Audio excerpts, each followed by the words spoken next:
वाजतापर्यंत उभे आहे इथे, काय सांसदवाला काही नाही बोलत. उसको फाशी दिली पाहिजे, कापून टाकला पाहिजे त्याचा आणि त्याला फाशी दिली पाहिजे. आप लोग 3 से 4 लड़कियों के कपड़े उतर चुके हैं. क्या चाहती है शासन की कितने लड़कियों के और कपड़े उतारने हैं उनको, और क्या चाहते हैं कि हम चाहते हैं फांसी दी जाए. सिर्फ फांसी से ही मानेंगे हम लोग, कोई यहाँ से कहीं नहीं हटेगा जब तक फांसी नहीं दी जाती. या तो स्कूल के सामने दी जाए या तो हमारे हवाले कर दिया जाए. 4 लड़कियों के कपड़े उतरे हैं, 4 लड़कियों के बदलापुर में. इन सब लोगों के चक्कर में एक लेडीज के सर लगाए, अभी वो बेचारे हॉस्पिटल में. पुलिस लोग ना हम लोगों को मार रहे हैं इधर सुबह से. ये देखिए कुछ आणि एवढं नीच कृत्य केलंय ना, त्याला असा मारला पाहिजे ना, असं धरून चेतला पाहिजे ना, फाशी दिली पाहिजे त्याला.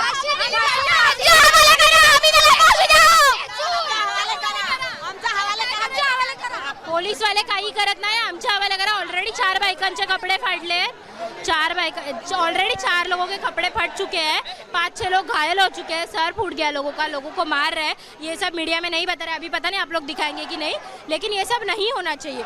आप लोगों से नहीं हो रहा है, उसको फांसी देना हम लोग को देते, हम लोग देख लेंगे क्या करना है. सामने फांसी, हम लोग का सामने स्कूल में फांसी, आदर्श स्कूल में फांसी. पुलिस कुछ नहीं करेगी, आदर्श स्कूल में सुरक्षा नहीं, लेडीज सुरक्षा. नीच कृत्य किया है, सबसे नीच कृत्य, फांसी. आतापर्यंत फक्त प्रशासनाने शिक्षा दिली, फाशी दिली पाहिजे. फाशी फाशी फाशी फाशी फाशी फाशी फाशी फाशी फाशी शोधून काढू आम्ही त्याला. जो जिधर भी छुपा होगा ना, उसको ढूंढ के लेके आना चाहिए. लेके आना चाहिए. हम इंसाफ करेंगे. और गुना स्कूल में हुआ है ना, तो फांसी भी स्कूल के सामने ही होनी चाहिए. उसको लटक के मारना चाहिए. नहीं मालूम बोलते, हमको नहीं मालूम. क्यों नहीं मालूम उसको? हमारा सिर्फ यही कहना है कि है ना, उसको फांसी मिलनी चाहिए और वो हमारे सामने मिलनी चाहिए. न्याय मिलना चाहिए. माँ बाप के रोड पर कची मारी है, माँ बाप स्कूल में छोड़ा, मास्टर का फिर होती है.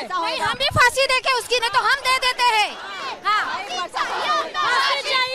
न्याय होता हमारे सामने रखो, उसको नहीं हो रहा है तो हमारे सामने रखो. हम लोग अगर पब्लिक से कुछ, पुलिस से कुछ नहीं होगा ना, तो पब्लिक ट्रैक खाली नहीं करेगी. आप ऐड करो यार. हम लोग को सामने दो, उसको हमने पब्लिक के हवाले करो. नहीं आप लोग एक मिनट. हाँ हाँ, थोड़ा पीछे, थोड़ा फ्रेंड दो. हाँ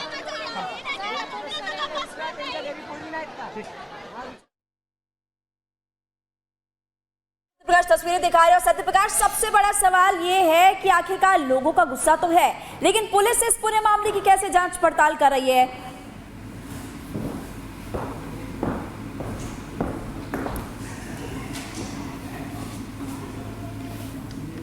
सत्य प्रकाश, क्या आप तक आवाज पहुंच रही है?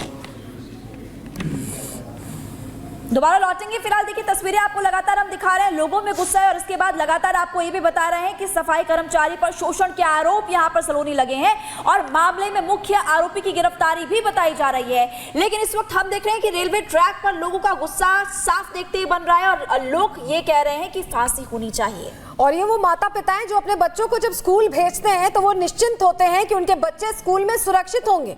लेकिन अगर स्कूल में ही ऐसी घटनाएं होंगी तो माता पिता किस सोच के साथ अपनी बच्चियों को घर से बाहर भी निकाल पाएंगे? कोई ऐसी जगह बची है क्या जहां पर बच्चियां, बेटियां सुरक्षित हो? ये सवाल बना हुआ है इन लोगों के मन में और यही वजह है कि सड़कों पर उतरे हुए विरोध कर रहे हैं और एक स्वर में विरोध कर रहे हैं. कह रहे हैं कि ऐसे कड़े कानून होने चाहिए, ऐसी सजा होनी चाहिए कि दोबारा किसी की हिम्मत ना हो, क्योंकि हिम्मत बार बार पड़ रही है.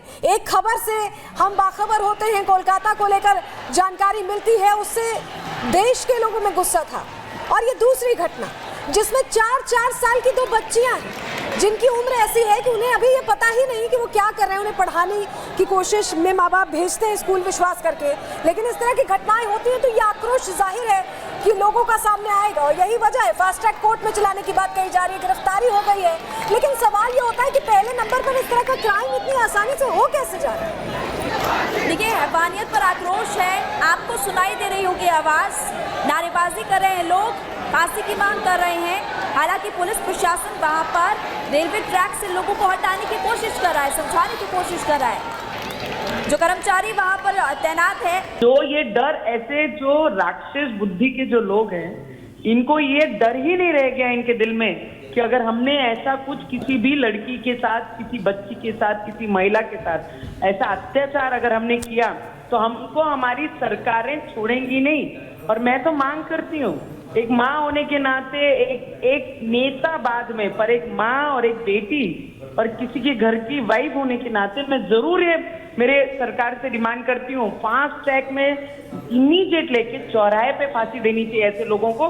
तब जाकर यहाँ की देश में रहने वाली सभी महिलाओं को, उनके बच्चों को, उनकी बच्चियों को न्याय मिलेगा। बहुत दुख होता है और बहुत तकलीफ होती है। कल मैंने एक पोस्ट वायरल की थी कि जिस हाथ में हम राखी बांधते हैं, हम विनती करेंगे उस सभी भाइयों को कि हाथ रक्षा के लिए आगे बढ़ना चाहिए, ना कि अत्याचार के लिए। और दुख होता है कि हम ऐसी संस्कृति। नहीं, नवनीत राणा जी, मैं ये समझना चाहती हूँ, राज्य में आपकी सरकार है, केंद्र में आपकी सरकार है, और सवाल ये है कि हमने देखा था कि निर्भया के बाद बड़ा कानून, एक तरह से कहें कि उसमें बहुत सारे बदलाव आए थे और सख्ती की बात कही गई। क्या आप ये मानती हैं कि इम्प्लीमेंटेशन सही तरीके से नहीं हो पा रहा और इसीलिए डर नहीं है, भय नहीं है? हम पिछले 75 वर्षों में वही परिस्थिति देख रहे हैं और हमारी एक्सपेक्टेड है, हमारे गृह मंत्री केंद्र के, हमारे राज्य के गृह मंत्री इतने सक्षम हैं कि हमें पूरा विश्वास है कि आने वाले समय में, और कितना दिन, एक ऐसे महिला, मैं आपको इतना जरूर बताऊंगी, हम रोज रोज जब ये टीवी पे न्यूज देखते हैं कि डॉक्टर को उनके ओपीडी के दौरान ऐसा किया जाता है, तो मुझे ऐसा लगता है उसपे ये सब राजनीतिक करते हैं अलग अलग पार्टियां। मुझे लगता है जब महिलाओं की सुरक्षा की बात होती है तब राजनीतिक पार्टियां ना बोले, एक व्यक्ति कर कर, एक महिला कर कर, हम सबने एक मत होकर ऐसा कायदा केंद्र में भी जो हमने पारित किया उसे इम्प्लीमेंट करने में कहां पर चूक हो रही है, ये कहां पर हम पीछे लैकिंग हो रहे हैं, इस पे बात करना और इस पे गौर करना बहुत जरूरी है।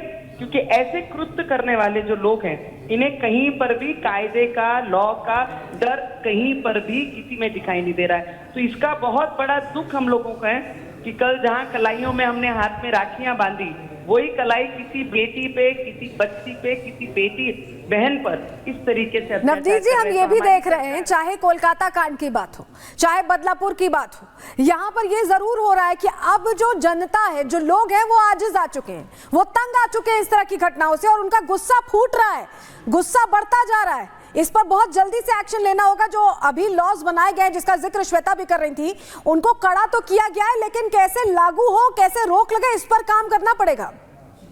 मुझे नहीं पता, पर मैं एक माँ की आवाज बनकर मैं आपको बता सकती हूँ कि हमने किया है, हमने ही बदलाव लाए हैं, हम ही थे पार्लियामेंट में। पर मुझे लगता है जब तक उसका इम्प्लीमेंट इस तरीके से नहीं होगा कि हर पुरुष के दिमाग में वो डर पैदा होना चाहिए कि अगर हमने कुछ भी चीजें ऐसा की तो हमें चौराहे पे लाकर ये फांसी देंगे। ये कायदा आना चाहिए, बाकी कायदों की मुझे पता नहीं। लेकिन नवनीत राणा जी, डर कैसे आएगा? मैं बता रही हूँ। सबसे बड़ा सवाल तो नवनीत राणा जी कि डर कैसे आएगा, क्योंकि कुछ लोग ही ऐसे हैं जो कि ऐसे आरोपी को बचाने की कोशिश करते हैं। एग्जाम्पल हमने देख लिया कोलकाता में देखा ना, तो दुख होता है ना। एक महिला मुख्यमंत्री होने के बाद, एक डॉक्टर के पीड़िता के साथ इस तरीके से व्यवहार होने के बाद, इस तरीके से राक्षस बुद्धि को सपोर्ट करने वाली एक महिला है, उस समय ये दर्द होता है कि एक महिला होने के नाते जब एक बच्चे को हम जन्म देते हैं तो जितनी भावनाएं हमारे बच्चों के लिए, उतनी भावनाएं किसी और बच्चे में भी हमने वो दिखनी चाहिए। और एक मुख्यमंत्री को एक आरोपी का पक्ष लेते हुए बहुत बड़ी वेदना हम लोगों को हुई। हमारी संस्कृति कहाँ जा रही है, हमारी इंसानियत कहाँ जा रही है। हम पॉलिटिकल भले ही जरूर हों, पर मुझे लगता है मतों से ज्यादा इंसानियत हमारे सभी के दिलों में होनी बहुत जरूरी है। बहुत बहुत धन्यवाद नवनीत राणा जी, आप हमारे साथ जुड़े और वो तस्वीरें हम लगातार दिखा रहे हैं। ये जो 4 तस्वीरें हैं, ये सवाल कर रही हैं कि आखिर वक्त बढ़ता गया, बदलता गया, लेकिन वो सोच क्यों नहीं बदली। और आज एक तरह से कहें कि बहुत गंभीर मुद्दा बन चुका है। डॉक्टर्स जो अस्पताल में ड्यूटी करते हैं, वो ड्यूटी में महिला डॉक्टर्स जाने से डर रही हैं, नाइट ड्यूटी करने से डर रही हैं। दूसरी तरफ बच्चियां जब वो स्कूल जाती हैं तो माता पिता इस विश्वास के साथ स्कूल भेजते हैं कि स्कूल में तो वो महफूज होंगी, लेकिन अगर स्कूल में वो महफूज नहीं होंगी तो फिर क्या बच्चियों को घर से निकलने पर अब रोक लगा दी जाए? सवाल बहुत अहम है कि आखिर क्यों नहीं एक तरह से वो सख्ती हो पा रही है जो मन में डर पैदा करे इस तरीके के अपराध को अंजाम देने से पहले। कहां चूक रहा है सरकार, प्रशासन और पुलिस? क्योंकि जो रोल अदा किया गया कोलकाता में पुलिस और सरकार की ओर से वो सवालों के घेरे में है। हमने देखा कि महाराष्ट्र में तो कम से कम फास्ट ट्रैक कोर्ट में इस केस को चलाने की बात रखी गई है। अब सवाल लेकिन ये है कि लड़कियां और बेटियां सुरक्षित कब होंगी, क्योंकि ये बहुत अहम विषय है जो हमेशा ही उठता रहा है, चाहे सरकारें कोई भी हो। लेकिन ये जो एक मुद्दा है ये हमेशा एक जैसा रहा, लेकिन सवाल ये तस्वीर बदलेगी कैसे? आखिर कब हम ये कह पाएंगे कि लड़कियां बेटियां पूरी तरीके से सुरक्षित है? वो कहीं भी जाएं, नौकरी करें, स्कूल जाएं, बाहर जाएं, कहीं कोई समस्या नहीं है, उनकी सुरक्षा को लेकर कहीं कोई चिंता नहीं है। ये बातें और ये एक तरह से कहें कि वो तस्वीर हमें सलोनी कब देखने को मिलेगी, क्योंकि चिंता बढ़ाती है जब तस्वीरें सामने आती हैं। बिल्कुल, प्रश्न यही खड़ा होता है कि अस्पताल हो, स्कूल हो, कहाँ बेटियां सुरक्षित हैं? चाहे उनकी उम्र 4 साल हो, चाहे 30 साल से ज्यादा हो, चाहे किसी भी उम्र की बच्चियां हो, उनके सुरक्षा पर अब प्रश्न खड़े हो गए। चाहे हम कोलकाता कांड की बात कर लें या अभी यहाँ बदलापुर से, महाराष्ट्र के बदलापुर से जो तस्वीरें आ रही हैं उनकी बात कर लें। ऐसा लग रहा है कि बच्चियों के दुश्मन हजार हैं, उन पर कार्रवाई सही से नहीं हो पा रही है।